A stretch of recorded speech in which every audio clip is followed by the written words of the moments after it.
start by removing this cap here for the door handle. Use a little pick or a screwdriver, whatever you have, and just pry it out. Behind it, you'll find a Phillips head screw. Go ahead and remove that.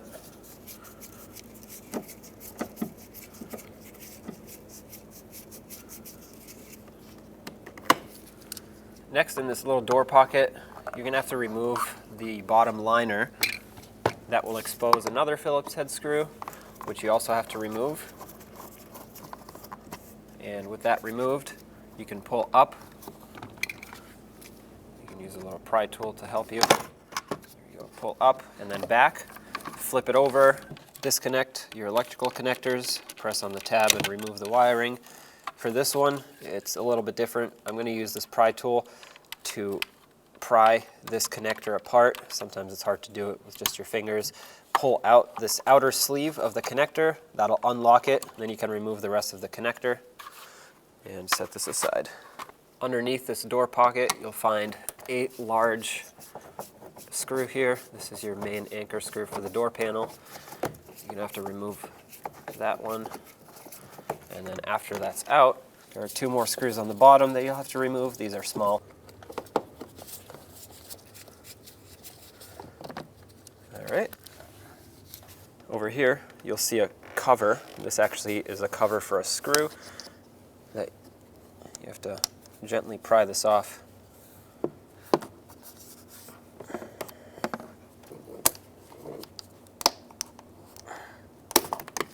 There you go. Remove this screw as well.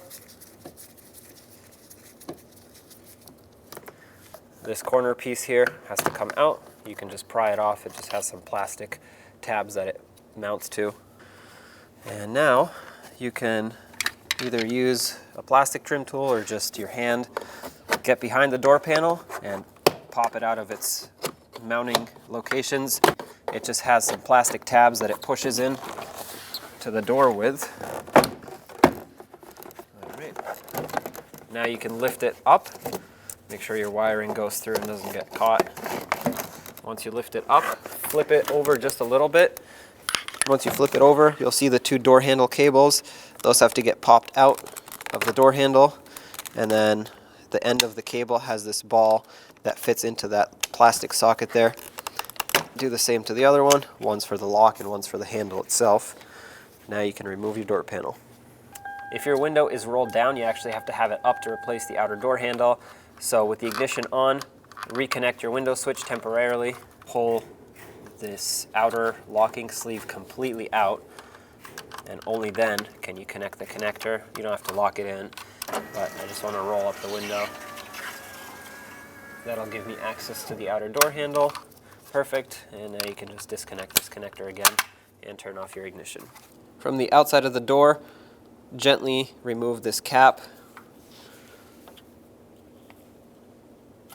That will expose a T30 Torx screw in there. Go ahead and remove that. The screw actually doesn't come out fully. It's captive in there, but unscrew it, pry off this outer cap that covers the door lock. And at this point, the door lock comes right out. Now you can take the actual handle, slide it out, and as you slide it, it'll pop out of its mounting area. Remove these gaskets. Now let's go back in and unscrew the inner part of this handle. Right inside here, there's another T30 screw, and that's going to release the rest of this handle. Unscrew it, and then you want to take this assembly and just wiggle it out of place. It's just held in by a little tab on this side. So there we go. Just pry it out or pull it towards you, and then this should slide right out. There is actually a rod here that connects the door handle to the door latch. You can lift up on the handle, and that's going to release this rod from the door latch, which we can reinstall later. But now you can have access to removing this rod. There you go. And here's the rest of your door handle. Before you install the new door handle, you have to actually remove this old locking clip from the door so that the new one can take its place. You basically have to squeeze the 2 tabs and push it out.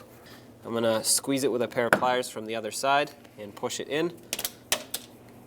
Now you can take your new door handle, take this rod, slide it in, and lock it on. Take both of these and line them up with the door where it's supposed to clip in, and then this clip right here takes the place of that old one that I just removed. Before you actually clip it in, if you look through the outside of the door where the hole is, you can see where this rod has to slide down into the door latch. So do that and then press the clip into the door. Okay. And then on the front part right here, just make sure that it's also secured on. It has a very tiny hook. Mine all fell in place at the same time. At this point, you can tighten up this screw here. Still a T30. All right. Now you can take your new door handle, slide it on at the front and the back at the same time. It's kind of tricky to do. There we go. It'll fall into place, and then pull it forward. Now you can put the lock cylinder back in. Press that into place. When you press it on, make sure that this engages with the door latch. You'll see there's a spot in there where it has to go in. So slide it on and make sure it's actually clicked in. If you want to test it, you can test it now, but it's kind of floppy.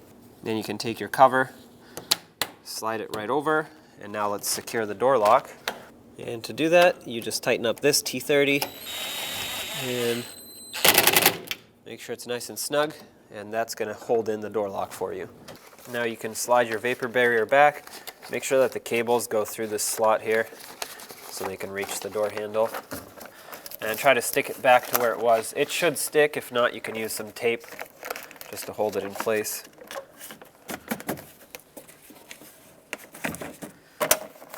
Alright. Now to reattach these cables, this white one goes up top where the lock is.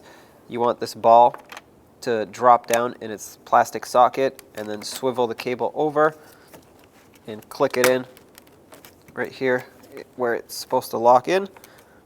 Take the other one, this green one is for the door handle, secure that one in too, and lock that one in as well. Now you can take the door panel, make sure your wires go through so they don't get pinched back there. Slide it up and over the door, and there you go. You'll know when it's seated in because it'll feel like it's hanging on in place.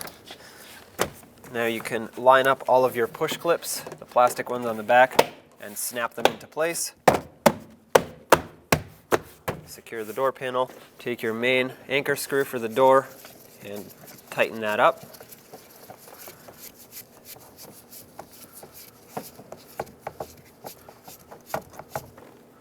Make that snug. Put this one in as well and snug it up. Put the cap on if yours didn't completely break. Start in those screws on the bottom and tighten them up. Perfect. Put in the screw that goes into the door handle and snug that up. And don't forget about the little cap that hides it. Press it on. Perfect. Plug in your connectors. Make sure this window connector, the sleeve for it, the locking sleeve, is pulled all the way back. Otherwise you won't be able to fully connect it. Slide it in and lock it into place. Then you have this black one up front for the mirror switch. Plug that in. And to reattach this panel, slide it in front first because there's a hook right there. And then press it down. And then right in this door pocket right here you had a little screw. So tighten that one up. And put the pocket liner back in. Perfect. One last thing is to reinstall this cover. Just line it up with these studs and it should snap into place. There we go. Press it on. You're all set.